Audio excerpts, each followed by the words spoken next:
오늘 우리가 함께 나눌 말씀은 구약성경 창세기 19장의 말씀입니다. 창세기 19장의 말씀 함께 나누도록 하겠습니다. 제가 한 절, 여러분이 한 절 교독하신 후에 우리 마지막 38절은 한 목소리로 함께 읽겠습니다. 제가 먼저 읽겠습니다. 저녁 때에 그 두 천사가 소돔에 이르니 마침 롯이 소돔 성문에 앉아 있다가 그들을 보고 일어나 영접하고 땅에 엎드려 절하며 이르되 내 주여 돌이켜 종의 집으로 들어와 발을 씻고 주무시고 일찍이 일어나 갈 길을 가소서. 그들이 이르되 아니라 우리가 거리에서 밤을 새우리라. 롯이 간청하매 그제서야 돌이켜 그 집으로 들어오는지라. 롯이 그들을 위하여 식탁을 베풀고 무교병을 구우니 그들이 먹으니라. 그들이 눕기 전에 그 성사람 곧 소돔 백성들이 노소를 막론하고 원근에서 다 모여 그 집을 애워싸고 롯을 부르고 그에게 이르되 오늘 밤에 내게 온 사람들이 어디 있느냐 이끌어내라. 우리가 그들을 상관하리라. 롯이 문 밖에 무리에게로 나가서 뒤로 문을 닫고 이르되 청하노니 내 형제들아 이런 악을 행하지 말라. 내게 남자를 가까이 하지 아니한 두 딸이 있노라. 청하건대 내가 그들을 너희에게로 이끌어 내리니 너희 눈에 좋을 대로 그들에게 행하고 이 사람들은 내 집에 들어왔은즉 이 사람들에게는 아무 일도 저지르지 말라. 그들이 이르되 너는 물러나라. 또 이르되 이 자가 들어와서 거류하면서 우리의 법관이 되려 하는도다. 이제 우리가 그들보다 너를 더 헤아리라 하고 롯을 밀치며 가까이 가서 그 문을 부수려고 하는지라. 그 사람들이 손을 내밀어 롯을 집으로 끌어들이고 문을 닫고 문 밖에 무리를 대소를 막론하고 그 눈을 어둡게 하니 그들이 문을 찾느라고 헤매었더라. 그 사람들이 롯에게 이르되 이 외에 내게 속한 자가 또 있느냐. 내 사위나 자녀나 총 중에 내게 속한 자들을 다 성 밖으로 이끌어내라. 그들에 대한 부르짖음이 여호와 앞에 크므로 여호와께서 이곳을 멸하시려고 우리를 보내셨나니 우리가 멸하리라. 롯이 나가서 그 딸들과 결혼할 사위들에게 말하여 이르기를 여호와께서 이 성을 멸하실 터이니 너희는 일어나 이곳에서 떠나라 하되 그의 사위들은 농담으로 여겼더라. 동틀 때에 천사가 롯을 재촉하여 이르되 일어나 여기 있는 내 아내와 두 딸을 이끌어내라. 이 성의 죄악 중에 함께 멸망할까 하노라. 그러나 롯이 지체함에 그 사람들이 롯의 손과 그 아내의 손과 두 딸의 손을 잡아 인도하여 성 밖에 두니 여호와께서 그에게 자비를 더하심이었더라. 그 사람들이 그들을 밖으로 이끌어낸 후에 이르되 도망하여 생명을 보존하라. 돌아보거나 들에 머물지 말고 산으로 도망하여 멸망함을 면하라. 롯이 그들에게 이르되 내 주여 그리 마옵소서. 주의 종이 주께 은혜를 입었고 주께서 큰 인자를 내게 베푸사 내 생명을 구원하시오나 내가 도망하여 산에까지 갈 수 없나이다. 두렵건대 재앙을 만나 죽을까 하나이다. 보소서. 저 성읍은 도망하기에 가깝고 작기도 하오니 나를 그곳으로 도망하게 하소서. 이는 작은 성읍이 아니니까 내 생명이 보존되리이다. 그가 그에게 이르되 내가 이 일에도 내 소원을 들었은즉 내가 말하는 그 성읍을 멸하지 아니하리니 그리로 속히 도망하라. 내가 거기 이르기까지는 내가 아무 일도 행할 수 없노라 하였더라.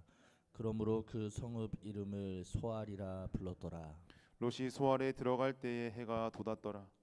여호와께서 하늘 곧 여호와께로부터 유황과 불을 소돔과 고모라에 비같이 내리사 그 성들과 온 들과 성에 거주하는 모든 백성과 땅에 난 것을 다 엎어 멸하셨더라. 롯의 아내는 뒤를 돌아보았으므로 소금 기둥이 되었더라. 아브라함이 그 아침에 일찍이 일어나 여호와 앞에 서 있던 곳에 이르러 소돔과 고모라와 그 온 지역을 향하여 눈을 들어 연기가 옹기가마의 연기같이 치솟음을 보았더라. 하나님이 그 지역의 성을 멸하실 때 곧 롯이 거주하는 성을 엎으실 때에 하나님이 아브라함을 생각하사 롯을 그 엎으시는 중에서 내보내셨더라. 롯이 소알에 거주하기를 두려워하여 두 딸과 함께 소알에서 나와 산에 올라가 거주하되 그 두 딸과 함께 굴에 거주하였더니 큰 딸이 작은 딸에게 이르되 우리 아버지는 늙으셨고 온 세상의 도리를 따라 우리의 배필될 사람이 이 땅에는 없으니 우리가 우리 아버지에게 술을 마시게 하고 동침하여 우리 아버지로 말미암아 후손을 이어가자 하고 그 밤에 그들이 아버지에게 술을 마시게 하고 큰 딸이 들어가서 그 아버지와 동침하니라. 그러나 그 아버지는 그 딸이 눕고 일어나는 것을 깨닫지 못하였더라. 이튿날 큰 딸이 작은 딸에게 이르되 어젯밤에는 내가 우리 아버지와 동침하였으니 오늘 밤에도 우리가 아버지에게 술을 마시게 하고 내가 들어가 동침하고 우리가 아버지로 말미암아 후손을 이어가자 하고 그 밤에도 그들이 아버지에게 술을 마시게 하고 작은 딸이 일어나 아버지와 동침하니라. 그러나 아버지는 그 딸이 눕고 일어나는 것을 깨닫지 못하였더라.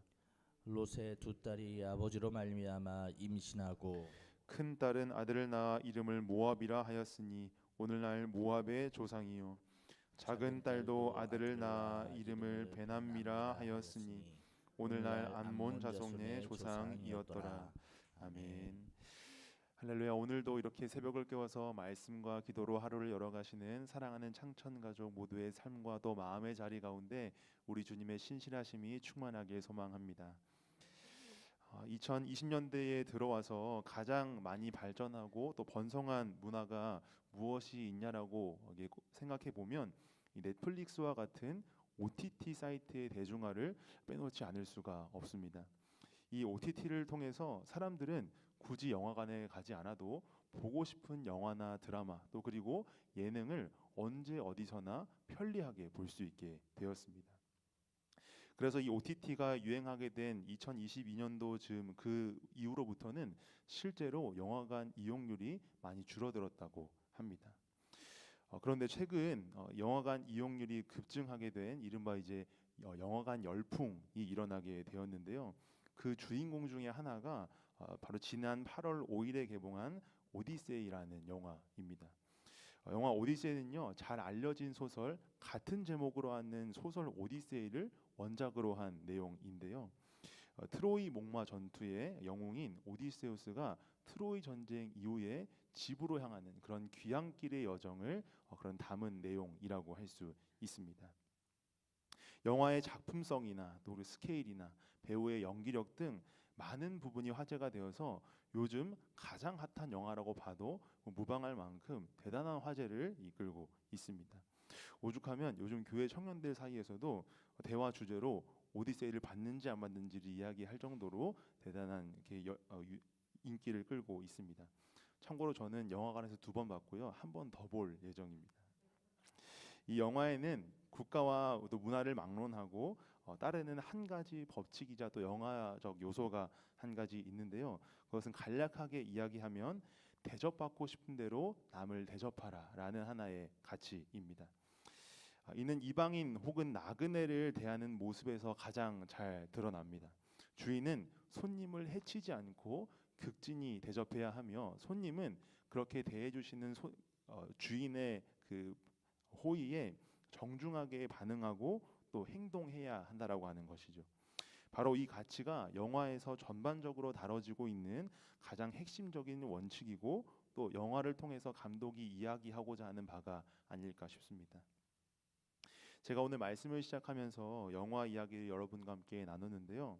오늘 말씀을 읽고 묵상하며 가장 먼저 떠올랐던 것이 바로 이 영화 오디세이에서 이야기하는 타인을 대하는 태도와 자세였습니다. 오늘 본문인 창세기 19장에서 다루고 있는 전체적인 내용은요, 우리의 마음을 불편하게 하기도 하고 또 눈살을 찌푸리게 만들기도 합니다. 롯의 집을 둘러싸고 그의 손님을 겁탈하기 위해서 모인 소돔 백성들, 그리고 후손을 이어가기 위해 아버지인 롯에게 들어간 그 2딸의 이야기들, 이와 같은 이야기가 우리의 마음을 불편하게 만들고 있다라고 하는 것입니다. 그리고 이 일들의 중심에는 소돔과 고모라의 타락과 또 멸망이 있습니다. 소돔과 고모라의 멸망은요, 갑자기 일어난 것이 아니라는 것을 어제의 말씀을 통해서 우리가 함께 알 수 있었는데요. 하나님께서는 지난 18장의 말씀을 통해서 소돔과 고모라의 죄악이 심히 무겁고 또 그렇기에 곧 멸망하게 될 것이라고 말씀하셨습니다. 그리고 그 말씀에 대한 결과가 오늘 본문인 창세기 19장에 등장하고 있는 것이죠. 창세기 19장의 말씀은 롯이 나그네의 모습을 한 두 명의 천사를 맞이하는 장면으로 시작하고 있습니다. 본문 1절과 2절 상반절의 말씀을 여러분께 읽어드리겠습니다. 저녁 때에 그 두 천사가 소돔에 이르니 마침 롯이 소돔 성문에 앉아 있다가 그들을 보고 일어나 영접하고 땅에 엎드려 절하며 이르되 내 주여 돌이켜 주의 종의 집으로 들어와 발을 씻고 주무시고 일찍이 일어나 갈 길을 가소서. 이렇게 이야기합니다. 롯은 길을 지나가는 두 명의 손님을 모른 채 하지 않고 집으로 모셔서 극진히 대접하고자 합니다. 2절 하반절에 살펴보면요, 손님인 두 천사가 한사코 거절하지만 간청하면서까지 손님을 모셔서 식탁을 베풀고 또 잠을 자게까지 합니다. 롯은 왜 이렇게까지 손님을 환대하는 것일까요? 본문을 보며 롯이 두 손님의 정체가 하나님께서 보내신 천사라는 것을 알지 않았을까라는 생각을 하기도 했는데요. 성경 어디에도 롯이 두 사람의 정체를 알아차렸다라는 기록이 없습니다. 그저 그들이 자신 앞을 지나가는 나그네였기 때문에 그러했습니다. 롯의 환대는 바로 앞장에서 등장한 삼촌 아브라함의 환대와 대단히 많이 닮아 있다라고 생각을 하게 되는데요. 아브라함은 장막 문에 앉아 있다가 세 사람이 다가오는 것을 보고 그들을 영접하며 내가 당신들을 대접할 테니 마음을 상쾌하게 하신 후에 돌아가라고 이렇게 이야기합니다. 아브라함과 롯은 나그네 그리고 이방인들과 같은 자들을 외면치 않으시는 하나님의 마음을 잘 알고 또 마음 가운데 품는 이들이었기 때문에 결코 그들을 외면하지 않았습니다. 그들이 나그네라는 이유로 극진히 대접하고 또 보살폈던 것이죠. 그런데 롯이 손님을 맞이한 그날 날이 저문 저녁에 아브라함과 또 그리고 롯과는 전혀 다른 한 무리가 등장합니다. 본문 4절과 5절의 말씀을 제가 읽어드리겠습니다. 그들이 눕기 전에 그 성사람 곧 소돔 백성들이 노소를 막론하고 원근에서 다 모여 그 집을 애워싸고 롯을 부르고 그에게 이르되 오늘 밤에 내게 온 사람들이 어디 있느냐 이끌어내라 우리가 그들을 상관하리라. 소돔 사람들이 롯의 집 앞에 모여서 그의 집에 거하고 있었던 손님을 끌어내라고 이야기합니다. 그들은 롯의 손님들을 상관하기 위해서 이끌어내라고 하는데요. 이는 겁탈을 일컫는 말입니다. 상대방의 동의 없이 상대방을 자신의 욕망과 또 바람대로 마음껏 취하겠다라고 하는 대단히 악마적인 행위이자 또 사고입니다. 당시 소돔과 고모라라는 도시는요 대단히 부유한 도시였습니다.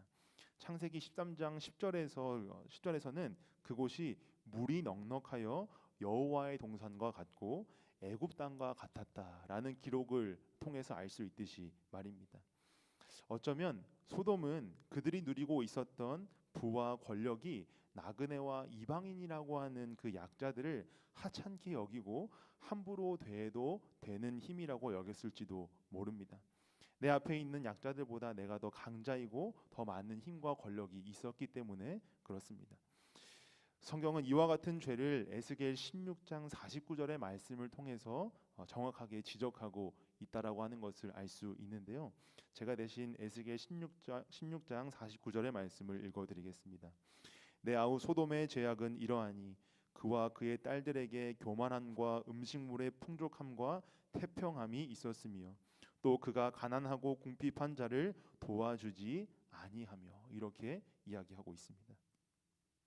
그들은 스스로 자족하며 살아가기에 전혀 어려움이 없었습니다. 아니 어려움이 없는 수준이 아니라 차고도 넘쳤습니다. 그들은 그러한 자신의 부와 권력, 풍족함에 취해 있었고 다른 이들을 살필 생각조차 하지 않았던 것입니다. 그와 같은 태평함이 궁핍한 자를 업신여기는 죄를 빚어내게 되었고, 이것이 바로 소돔과 고모라가 멸망할 수밖에 없었던 그러한 죄악과 또 이유가 되었다라고 하는 것이죠. 그런데 여러분, 혹시 18장에서 등장한 소돔을 향한 아브라함의 중보를 혹시 기억하시는지요? 아브라함은 소돔을 멸하시겠다는 그 하나님 앞에서 끈질기게 매달리고 또 여쭈어서 의인 단 10명만 있으면 소돔을 멸하지 않으시겠다라고 하는 약속을 받게 되었습니다. 그러나 오늘 말씀에서 확인할 수 있듯이 그러한 약속에도 불구하고 소돔은 멸망하고 맙니다. 다시 말해서 소돔에 의인이 10명도 없었다라고 하는 이야기이죠. 본문 4절의 말씀을 보시면 롯의 집을 에워싼 사람들을 이렇게 표현하고 있습니다. 소돔 백성들이 노소를 막론하고 원근에서 다 모였다라고 말입니다. 아이나 어른이나 가까이 있는 사람이나 멀리 있는 사람이나 나그네를 짓밟는 일에 하나같이 마음을 모았다라고 하는 이야기입니다.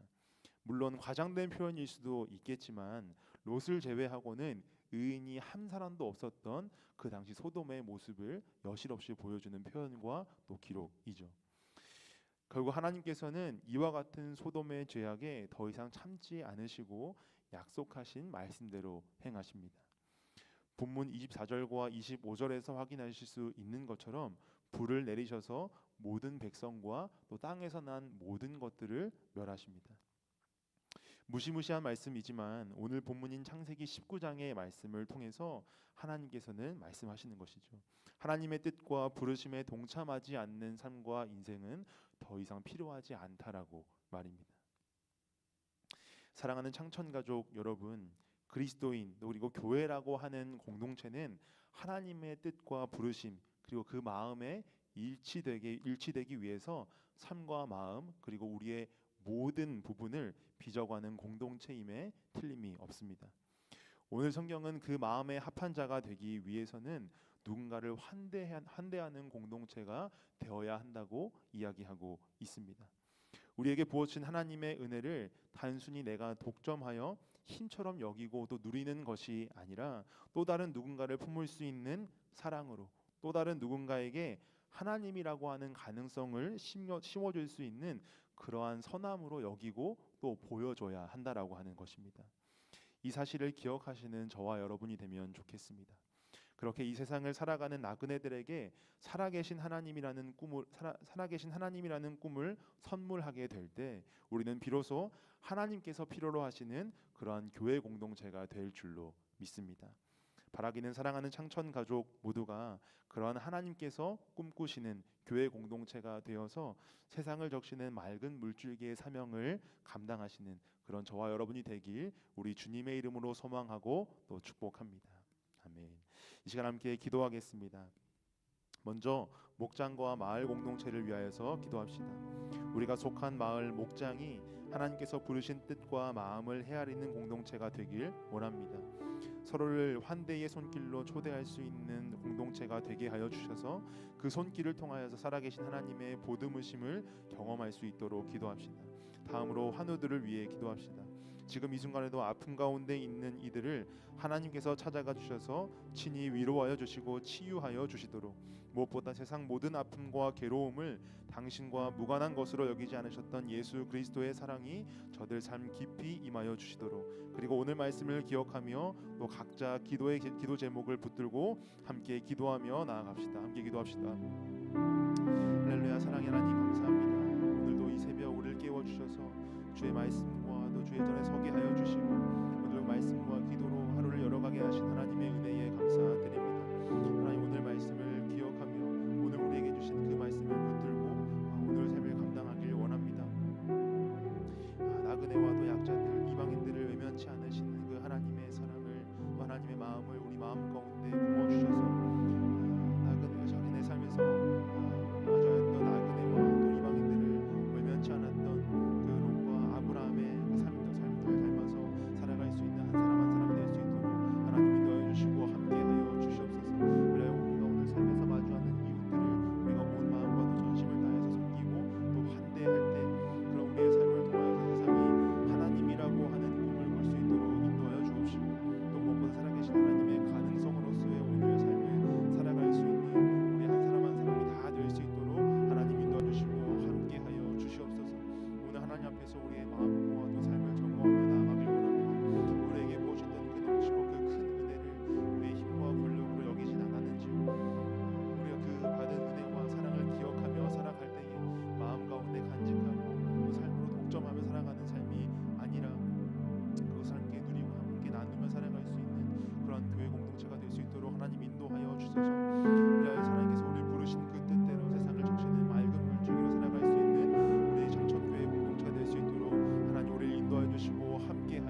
수 있도록 하나님